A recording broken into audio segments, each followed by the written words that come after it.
आरंभ में परमेश्वर ने संपूर्ण सृष्टि की रचना की। उन्होंने आकाश, पृथ्वी और उसमें जो कुछ है उसे रचा। जब हम देखते हैं कि परमेश्वर ने क्या क्या रचा है, तो हम आश्चर्यचकित रह जाते हैं। जो कुछ परमेश्वर ने रचा वो सब अच्छा था। हर वस्तु उनकी महानता, भलाई और सामर्थ्य को प्रकट करती है। परमेश्वर ने विभिन्न प्रकार के पेड़ पौधे, जंतु और पशु पक्षी बनाए। तब उन्होंने मिट्टी लेकर पहले मनुष्य को बनाया और उसके नथुनों में जीवन फूंका। पहला मनुष्य आदम कहलाया। तब परमेश्वर ने आदम की पसली निकाली और उससे स्त्री को आदम की पत्नी और साथी होने के लिए रचा। उसे हव्वा नाम दिया गया। परमेश्वर ने अपने स्वरूप में स्त्री और पुरुष रचा, इसलिए वह उनके साथ मिलजुल कर रहने का आनंद उठाते। वो बगीचे में आनंद से उनकी उपस्थिति में रहते थे, जो परमेश्वर ने उनके लिए रचा था। बगीचे को अदन की वाटिका कहा गया। वहां कोई पीड़ा या मृत्यु नहीं थी। परमेश्वर ने आदम से कहा, तुम हर एक पेड़ का फल खा सकते हो, केवल एक को छोड़कर। अगर उसका फल खाओगे तो तुम निश्चय ही मर जाओगे।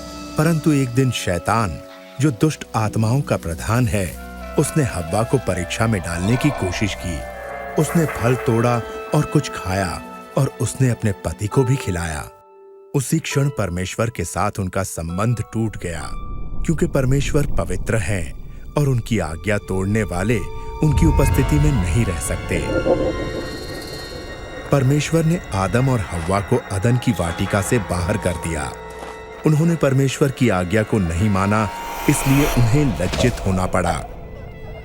उसके परिणाम स्वरूप आदम, हव्वा और उनका सारा वंश दुख और मृत्यु के भागीदार हुए।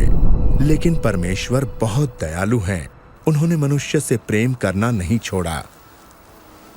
उन्होंने मनुष्य को फिर से अपनी संगति में लाने का रास्ता पहले से ही तैयार कर लिया था।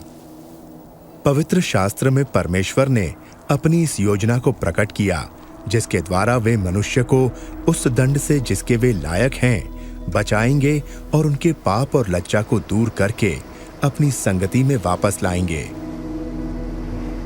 भविष्यवक्ता अब्राहम पर उन्होंने अपनी इस योजना का एक भाग प्रकट किया।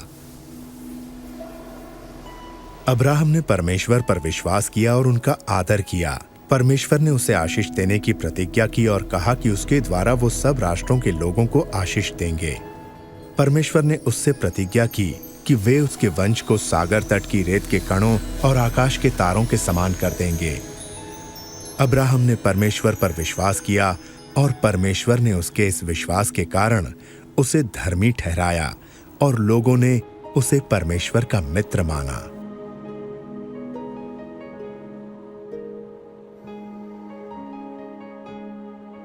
एक दिन परमेश्वर ने अब्राहम की परीक्षा ली कि वो उन पर विश्वास करता है या नहीं और उनकी आज्ञाओं को मानता है या नहीं। परमेश्वर ने उससे अपने बेटे की बलि देने को कहा। अब्राहम जानता था कि इस एक पुत्र के द्वारा परमेश्वर ने वादा किया है कि वो उसे बहुत बड़ा वंश देंगे। फिर भी उसने परमेश्वर पर विश्वास किया और उनकी आज्ञा मानी। इसलिए अपने बेटे को परमेश्वर के लिए बलि चढ़ाने की तैयारी कर ली। अब्राहम ने अपना खंजर उठाया, लेकिन तभी परमेश्वर ने कहा, अब्राहम, बालक को नुकसान ना पहुंचा। मैं जानता हूं तू मेरा भय मानता है और मेरी आज्ञाओं को मानने के लिए तैयार है। तब अब्राहम ने अपने पास एक मेंढा देखा जो अपने सींग से झाड़ियों में फंसा हुआ था। अब्राहम ने उस मेंढे को लिया जो परमेश्वर ने दिया था और परमेश्वर के लिए उसे अपने पुत्र के बदले बलि चढ़ाया।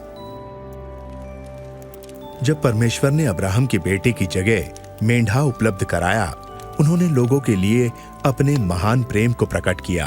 उनका प्रेम उस अच्छे पिता के प्रेम जैसा है जो अपने पुत्र से प्रेम रखते हैं। इस घटना के द्वारा परमेश्वर ने ये प्रकट किया कि वे मनुष्यों के बदले एक बलि उपलब्ध कराएंगे।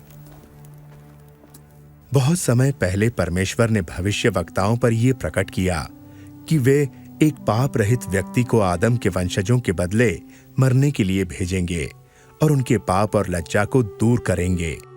एक महान बलिदान के द्वारा वे उनके लिए, जो उन पर विश्वास करेंगे, एक मार्ग तैयार करेंगे कि वे परमेश्वर के साथ हमेशा के लिए मेल मिलाप से रह सकें। भविष्यवक्ताओं ने इस व्यक्ति को मसीह कहा।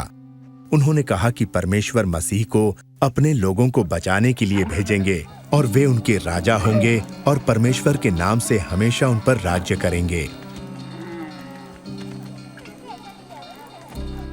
उनके आने से कई 100 साल पहले भविष्यवक्ताओं ने बताया कि मसीह क्या क्या करेंगे और उनके साथ क्या होगा।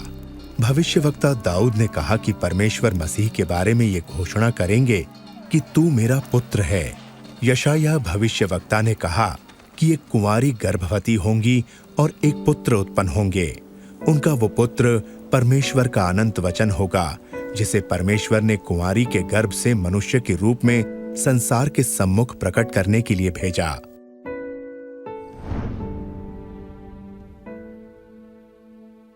भविष्यवक्ताओं ने यह भी लिखा कि मसीह का जन्म बैतलहम में होगा। उन्होंने भविष्यवाणी की कि वो यरूशलेम में उनके राजा के रूप में प्रवेश करेंगे। उन्होंने ये भी लिखा कि 30 चांदी के टुकड़ों के बदले उनका एक नजदीकी मित्र उन्हें धोखा देगा। भविष्यवक्ताओं ने कहा कि मसीह अपने जीवन का बलिदान करेंगे, लेकिन परमेश्वर तीसरे दिन उन्हें मृतकों से जीवित कर देंगे। भविष्यवक्ताओं ने मसीह को मनुष्य का पुत्र कहा और बताया कि वे दोबारा आएंगे बादलों पर और परमेश्वर की उपस्थिति में प्रवेश करेंगे और परमेश्वर उन्हें सब लोगों और राष्ट्रों के ऊपर हमेशा के लिए अधिकार देंगे। 2000 वर्ष पहले एक ऐसे ही व्यक्ति इस संसार में रहते थे जिनका नाम यीशु था। क्या यीशु का जीवन उन सब बातों को जो भविष्यवक्ताओं ने मसीह के बारे में कहीं पूरा करता है? ये फिल्म ये बताती है कि यीशु कौन है और उन्होंने क्या कहा और क्या किया, जैसा धर्मशास्त्र में लिखा है। इस फिल्म में कलाकार ने यीशु का पात्र निभाया है। वैसे तो कोई भी इस कार्य के योग्य नहीं, लेकिन इस फिल्म को इसलिए बनाया गया कि लोग यीशु के बारे में और उनके जीवन के बारे में जान सकें और उस आशीष को जिसकी प्रतिज्ञा परमेश्वर ने की है प्राप्त कर सकें।